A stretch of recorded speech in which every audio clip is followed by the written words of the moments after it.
Hey, what's up YouTubers? My name is Blight and welcome back to another Yu-Gi-Oh! Deck profile. The deck I have for you today are Gishkis. Gishkis are an archetype comprised mostly of Aqua, Sea Serpent, and Spellcaster type monsters, and they all revolve around ritual summoning. Now before the Necros arrived, Gishkis were one of the few ritual decks that actually worked because they were able to mitigate the heavy cost of ritual summoning. So let's begin the deck profile. First up we have 3 Gishki Shadow. Gishki Shadow is a level 4 Sea Serpent type monster. You discard him to add your ritual spell card from your deck to your hand. Also, if you're using him to ritual summon a water monster, he can be used as the entire tribute. So he searches out your spells and he's also useful for tributing. Next up we have his little brother Gishki Vision. I run him at 2. He has almost the same effect. He can also be used as the entire tribute if you're ritual summoning a water monster, and you can discard him to add a Gishki ritual monster from your deck to your hand. So he searches out the spells and he searches out the monsters. The reason why I run him at 2 is because there are a lot of other ways to search out your ritual monsters, so running him at more than 2 is simply unnecessary. Speaking of the ritual monster, here he is, the big boss monster of this deck, Gishki Zielgigas, a 3200 attack aqua type monster with the following effect. You can ritual summon this card with any Gishki ritual spell card. Once per turn you can pay 1000 life points, draw 1 card, and if you do, reveal it. Then if it was a Gishki monster, shuffle 1 card from the field into the deck. Now I should explain how this works. You pay 1000 life points and that's the chain link 1. Your opponent can then chain anything like Effect Veiler or Fiendish Chain or whatever, but if they don't and the chain resolves, you draw a card, reveal it. And if it's a Gishki monster, you can bounce one card, it's not optional, from the field back into the deck. Meaning this card does not target, and it also means that your opponent can't be like, oh, you want to return this to the deck, I'm just gonna chain it. No, they cannot chain it then. They have to chain it when you pay the 1000 life points, which is the cost. So yeah, Gishki Zielgigas is a level 10 monster, so you can use it for rank 10 XYZ monsters, or you can use it with Effect Veiler to perform a level 11 Synchro summon. But we'll get to that a bit later. So yeah, he's the only ritual monster I use in this deck. There's a lot of other Gishki ritual monsters, but I find him to be the only one that's worth playing. Next up we have some more searching power in the form of Gishki Abyss, a level 2 fish type monster with the following effect. When this card is summoned, you can add 1 Gishki monster with 1000 or less defense from your deck to your hand, except Gishki Abyss. Note that it says summoned, so if he's normal or special summoned, you still get the effect. Like I said, he's another searcher. You can search out Gishki Zielgigas, Gishki Shadow, or Gishki Vision with this guy, so he's maximum search power. Next up we have even more searching power, so yeah, you're never gonna run out of searches in this deck if played properly. Gishki Ariel, a level 4 spellcaster with a flip effect. You can add 1 Gishki monster from your deck to your hand, so she searches out any Gishki monster. But keep in mind it's a flip effect, so you have to set her if you want to activate this. She has 1800 defense, which is nice, meaning that she can take most hits from level 4 monsters and still survive. She can also help you support your rank 4 XYZ summons. So yeah, I run Ariel at 2. Next up we have Gishki Avance. Gishki Avance is also a level 4 spellcaster, 1500 attack. Once per turn you can choose 1 Gishki monster from your deck and place it on top of your deck. Remember how we said Gishki Zielgigas' effect activates, when you draw a card and reveal it, and then if it's a monster, a Gishki monster, you bounce 1 card from the field back into the deck. And that is exactly what Gishki Avance does. He guarantees that Zielgigas' effect will go off. I play him at 1, anything more than 1 would be too cloggy. Next up, Gishki Beast. Gishki Beast is their own version of Coach Soldier Wolfbark. When this card is normal summoned, you can target 1 level 4 or lower Gishki monster in your graveyard. Special summon that target in face-up defense position. So he is your 1 card XYZ, and he can also help you with some interesting combos. You can use him to special summon Gishki Abyss from the graveyard and get Gishki Abyss's searching effect, because remember how we said Gishki Abyss gets its effect whenever it's summoned in any way. or you can use it to special summon Gishki Shadow or Gishki Vision from the graveyard, and because he doesn't negate their effects when he special summons them, you would still be able to use their effects. So let's say Gishki Beast brings Gishki Shadow back from the graveyard, you can tribute Gishki Shadow from the field, and it can be used as the entire tribute to ritual summon your monster. So Gishki Beast is just amazing, and it's a very useful card in this deck, so that is why we play it at 3. Next up, the non-Gishki monsters, we have one Deep Sea Diva. She's a level 2 tuner. When she's normal summoned, you special summon a level 3 or lower sea serpent type monster from your deck. Now she only has one target, and that is, just a second, Gishki Vision. And we do this because we can then perform a level 4 synchro summon into a Herald of the Arclight, which is a relatively new synchro monster. We'll discuss more about him when we get to the extra deck. Or you can, like Gishki Beast, you can special summon Gishki Vision from your deck and then use it as a tribute for the ritual summon. So I only run one Deep Sea Diva, and she is limited to one, so you can only run one, so yeah. Next up, the second tuner of this deck, Effect Veiler. Run her at 2. She's not as useful as she used to be back in the day, but I still like stopping some of those tour guides and stuff like that. Also, she's a tuner, so you can use her to go into a level 5 synchro monster or level 11 synchro monsters. Yes, you can go into Star Eater or stuff like Armades and Catasters. So yeah, double Effect Veiler. Next up, we have 2 Tragoedia. Tragoedia, most of you probably know what it does. You can special summon it when you take battle damage. It's a level 10 monster, so it can be used as a tribute to perform your ritual summons. Also, it can copy levels of your other monsters in your graveyard, so it can support your rank 10 and rank 4 XYZ summons. And also, occasionally, it will allow you to steal Apocryphal Towers by discarding Gishki Zielgigas or another Tragoedia and causing a rage quit. So yeah, that is Tragoedia. I run him at 2. And that is it for the monsters. Now, moving on to the spell cards.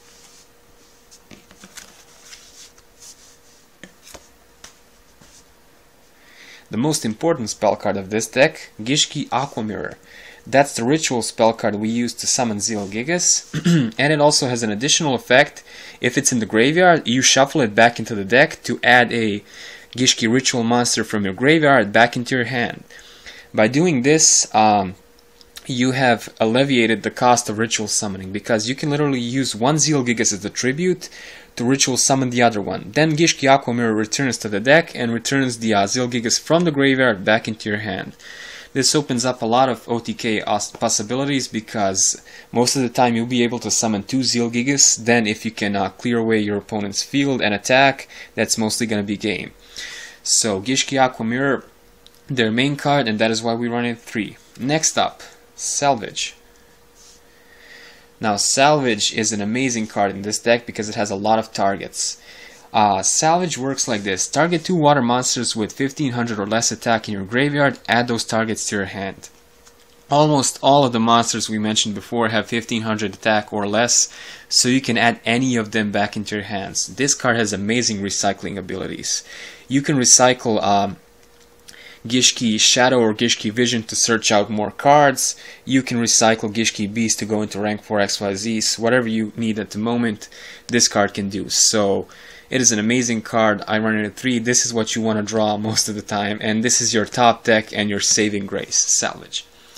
Next up, we have some protection for our ritual monster in the form of Mound of the Bound Creator. Now this is a field spell card originally meant for the Egyptian god cards, but Zielgigas can also make use of it. It makes it so that level 10 or higher monsters cannot be targeted or destroyed by card effects. And if a level 10 or higher monster destroys a monster by battle and sends it to the graveyard, you burn your opponent by 1000 life points. So, needless to say, this is pretty amazing because you just activate this before you perform the ritual summon, and you don't have to worry about torrential, compulsory, whatever. This is like this is like a Lance, Infestation, Pandemic all in one. And it's a field spell card, so with the new field spell card mechanics, your opponent cannot activate another field spell card to remove this, so they would have to waste an MST just to get rid of this. Mound of the Bound Creator, 2 is enough, 3 is a bit too cloggy, so yeah. Next up, some added protection in the form of Forbidden Lance. Now this helps you protect your rank 4 XYZ monsters or your Zielgigas, depending on the situation. Most people don't play this card, but I enjoy the extra protection, so yeah. If you're looking for cards to swap out or side out, this is the card you'll mostly be siding out. So yeah, Forbidden Lance, I run it at 2. Next up, some back row removal in the form of 2 MST. I don't run the third one, it's in the side deck, so if need be, I will place the third one in the main deck. And Raigeki to help clear away the path to your OTK. So yeah. That is it for the spells. Moving on to the traps. This deck has very few traps because it's an OTK deck. So naturally we would run Trap Stun. I run 2 Trap Stun, which is just enough for me. Trap Stun negates all other trap card effects on the field for 1 turn. So if you're afraid of Bottomless, Torrential, Solemn Warning, you just fire this off before doing anything, and then you can proceed to do your OTK and stuff. Because after you activate this, you don't really need to worry about the back row most of the time, and so you would use Zielgigas' effect to bounce off the monsters, clearing away the field and going for the OTK. Next up we have Compulsory Evacuation device. Needless to say, it's a staple, it helps you get rid of a lot of things. Bottomless Trap Hole, same story, and Torrential Tribute. I don't really need to discuss these 3 too much because they're well-known cards. What I should say is I don't run Solemn Warning in this deck, and that is because you'll be paying a lot of life points with Zielgigas' effect, so paying the extra 2,000 life points is a bit too costly, at least for me. So if you're looking for alternative ways, you can run Black Horn of Heaven. So yeah, that is it for the traps. Only 5 traps in this deck. And now we'll move on to the extra deck, which is the more interesting part. We have 1 Superdrednaught Rail Cannon Gustav Max, a rank 10 monster, which can burn your opponent for 2,000 life points by detaching 1 XYZ material. And this is how you finish most of your games. You would clear away the field, attack with 2 Zielgigas, and then in your main phase 2, because that would be 6,400 life points, then you would XYZ summon using 2 Zielgigas into Gustav Max, burn for the extra 2,000 damage, and finish off the game. Also, Gustav Max has decent attack, it is at 3,000, so even if you're unable to finish the game, he is still a force to be reckoned with. So yeah, Gustav Max, I run it 1, you don't really need more than 1. Next up we have the second rank 10 XYZ monster, Skypalace Gangaridai. Now this card is very similar to Black Ship of Corn. You detach 1 XYZ material, target 1 card on the field, destroy it, burn your opponent for 1,000 damage, and if you use this effect, Gangaridai cannot attack. So yeah, you would use this if you're unable to finish the game and your opponent still has some card you want to get rid of, so yeah. It has 3,400 attack points, so that's a bit more than Zielgigas, so kind of makes it worthwhile, so yeah. Skypalace Gangaridai. Next up we have a very important card for the Gishkis, and that is Lavalval Chain. Now what most people don't know, Lavalval Chain was originally intended to support Laval and Gishki archetypes. And Lavalval Chain is actually Gishki Chain combined with Laval Flogus, so yeah. You probably all know what it does. But you also know it has a second effect, and the second effect is the one that almost never gets used, but it gets used in this deck. Choose 1 monster from your deck and place it on top of your deck. So just like Gishki Avance, Lavalval Chain will guarantee that Gishki Zielgigas' effect will go off. So ideally, if you're able to ritual summon Zielgigas, and then afterwards use Gishki Beast to perform the rank 4 XYZ summon into this, you'd be able to draw any monster you need because you place it on top of your deck and then Zielgigas would draw it for you.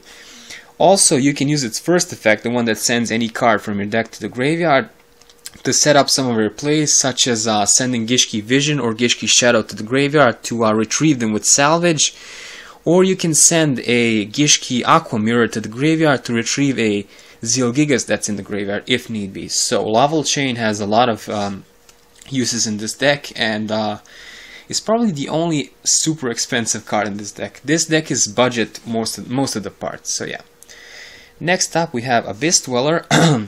Abyss Dweller stops any and all card effects from the graveyard. Also in this deck, because most of your monsters are water, you get the second effect, which boosts the attack of all water monsters by 500, including himself. So he goes up to 2200 attack points, which is a lot better than 1700. So yeah. Next up we have some rank 4 XYZ monsters in the form of, more XYZ monsters in the form of Utopia and Utopia Ray. Like I said, you pay a lot of life points, and you'll find yourself in situations where you have 1000 or less life points. So being able to go into Utopia Ray and go for that 4000 damage is just amazing. So that is why I play these two cards. They don't see much use in other decks, but in this deck you will definitely find use for them. So yeah. Diamond Dire Wolf to help you remove those unwanted cards such as Prohibition and stuff like that. Gagaga Cowboy, like in other decks, he can help you finish the game. Evilswarm Ouroboros, it has 3 very good effects. You can go into him using Ariel that survives and Gishki Beast, so you can actually have 3 level 4 monsters on the field very easily in this deck. So Evilswarm Ouroboros was the natural choice for me. You can also use Stellar Knight Delteros if you want, so yeah. And then the only rank 2 XYZ monster, Herald of Pure Light. You can make this with Gishki Vision and Gishki Abyss. It works like this: you detach one material to return a monster from your graveyard back to your hand, and then you shuffle one card from your hand back into the deck. So this can help you out if you're missing that Gishki Shadow to search out your spell or whatever. And it's a pretty good option if you have 2 level 2 monsters on the field. Like, what else would you do with them? So Herald of Pure Light. Next up, I play 2 filler XYZ monsters in the form of Ragna Zero and Photon Papal Operative. I would replace them with Silent Honor Arc and Exciton Knight respectively if I had them, but unfortunately I don't, so these will have to do for now. And now, last but not least, we have 3 synchro monsters: Herald of Arclight, Armades, and Star Eater. I'm not going to talk about Star Eater and Armades too much because they're pretty simple. Star Eater, when he attacks, he's unaffected by all card effects. And when Armades attacks, your opponent cannot activate anything. So yeah, these will help you push for game. This one will help you with chain burn and stuff like that. Now the one I want to talk about is Herald of Arclight. He's a relatively new synchro monster. So yeah, you make him with Sea Diva and Gishki Vision. And his effect is the following. Any monster sent from the hand or main deck to the graveyard is banished instead. During either player's turn, when a spell card, trap card, or monster effect is activated, you can tribute this card, negate the activation, and if you do, destroy that card. If this card is sent to the graveyard, you can add 1 ritual monster or 1 ritual spell card from your deck to your hand. So that's 3 very interesting effects. One is similar to Macrocosmos and D-Fisher, but be careful with that effect because it affects you also. So if he's on the field, don't go discarding Gishki Vision or Gishki Shadow because they'd be banished. But the effect you'll mostly be using it is to negate a spell, trap, or monster effect. So this is basically an Infinity Barrier on legs. And when it's sent to the graveyard, you get to search out your ritual monster or ritual spell cards. So pretty useful in this deck. And I also want to give a special shout out to my friend Didi who suggested this strategy to me. So yeah, I cannot take credit for that one. So hope you guys enjoyed this deck profile. Stay tuned for more, and until next time, good luck and have fun.